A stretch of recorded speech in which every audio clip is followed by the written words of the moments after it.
Hello, everybody. When we last left off, what we were doing was that we read the arguments from the command line, we read the entire contents of the file and stored them inside code as a string, and finally, we lexed the code, and then we got a bunch of tokens. Then we entered a for loop and we printed out all the tokens. So for today, I'm gonna briefly introduce a bit of parsing. So what we're gonna do is that we're gonna parse the program.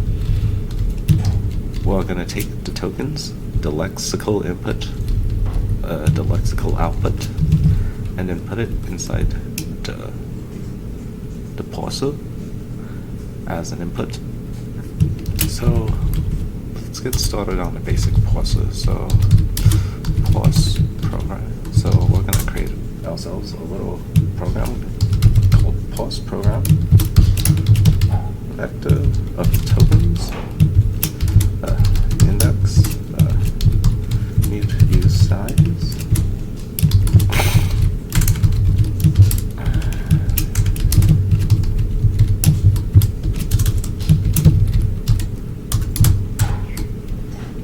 Loop.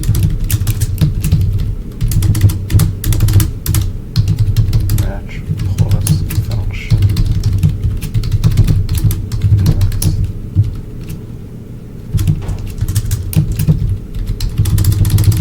Sum.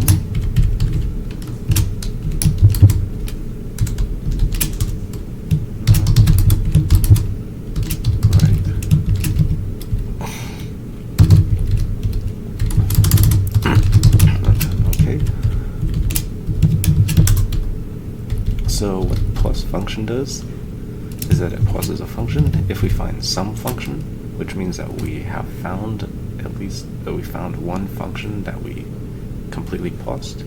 Then we are successful and we continue. If it's none and we reach the end of the program and everything is successful, it has been successfully parsed, but we found no function, then we break. And that's what parse function does. So let's write what parse function is. Tokens, vector, tokens, index, mute use size, result, option,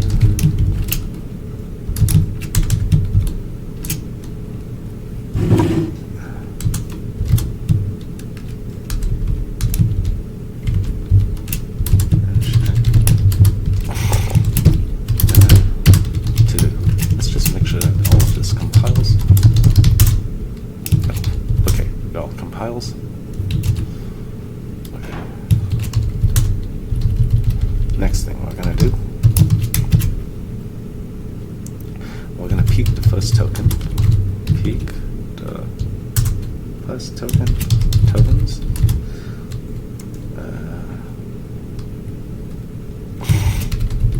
Index.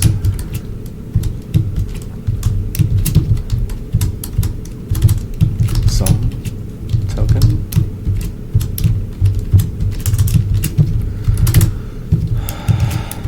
So if we get none and that means that we hit the end of the parser, and that means that we hit the end of the parser and everything is okay and there are no errors. We just hit the end of the parser and there are no errors whatsoever, so we return okay and none.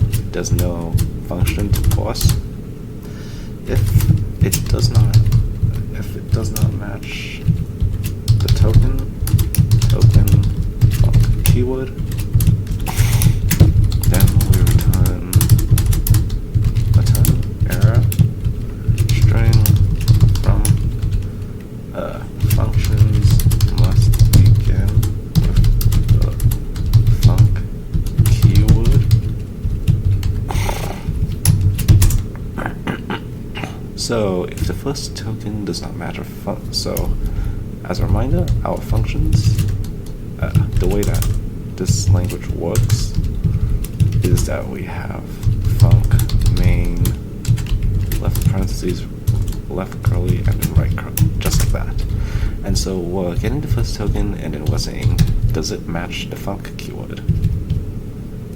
If it doesn't, then we return an error. Functions must begin with the func keyword.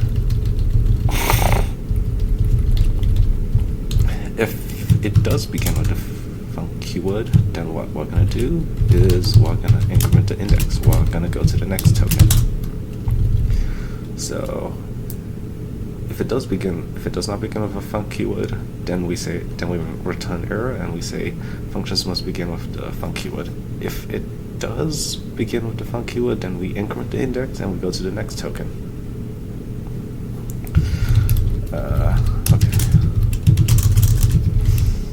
Okay, so the next one we're gonna do if it matches. So we're gonna get the next result.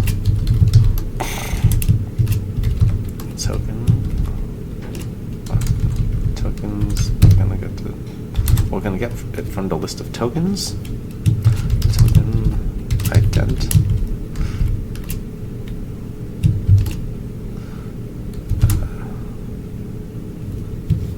Oh wait, no, it's not running this way. Like that.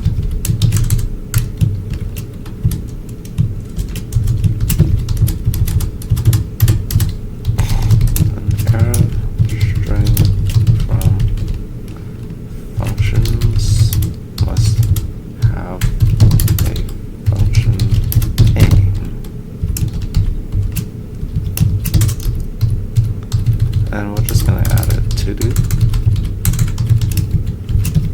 We're just going to double check that this all compiles. Yep, it compiles. That sounds good. So we checked so far that there's a func keyword, then we checked that there's an identifier afterwards. So, yeah. Functions must have a function name. Next thing we're going to do, we're going to check left parentheses.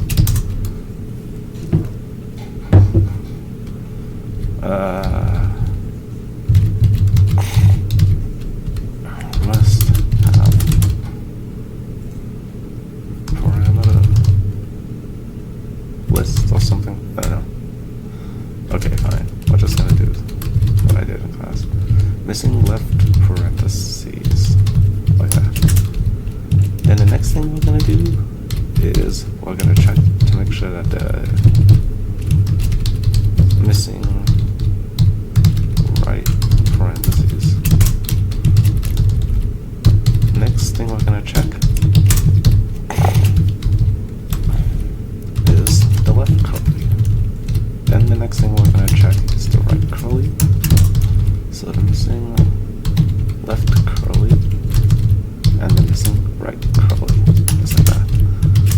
Then, if everything goes well, then we just return okay, some, like that. This means that the function is okay, and then there's some function that we actually parsed, and that here's the function, and we are saying that we have successfully parsed a function. The difference between this value down here where we return none is that this means that we returned and the parsing was successful, but then there's no function. We probably hit the end of the parsing, and then there's no more function to parse, and everything is okay. And here we're saying that we went through the entire function and we parsed the entire function successfully, and that's what this is saying down here. And everything is okay still. So if we check, everything still is correct. If we run the examples, we run it on functions. Oh yeah, I need to, and then wait, yeah, program paused successfully. So if we go back to main,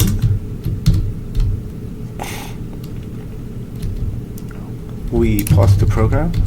If it is successfully, if the pausing is successful, then we print the program paused successfully, just to make it a little bit more clear. I'm just going to put a bunch of lines like here, and then maybe I'll just put something like, phase 2, like that. So in phase 2, we paused the program successfully. If we did not pause the program successfully, then we're just going to print phase 2 error, like that. So examples, functions. Okay. So yep, if we look at our examples, which is just a bunch of functions, I guess there's a main function, there's an add function, and there's a mult function. We lexed the tokens here. In phase 2, we paused the program successfully. Just to do another example, in this example down here, we forgot to have the func keyword.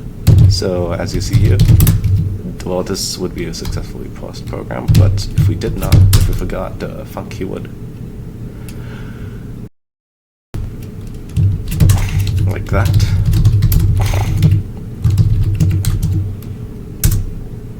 as you see here, we lexed the program successfully, and that should be correct. But then in phase 2, we caught that we forgot that function. Well, we have an error because functions must begin with the func keyword, and then we terminated the program. So what happened is that we hit the error case. The program did not pause successfully, and we hit the error case, and then we printed out the error.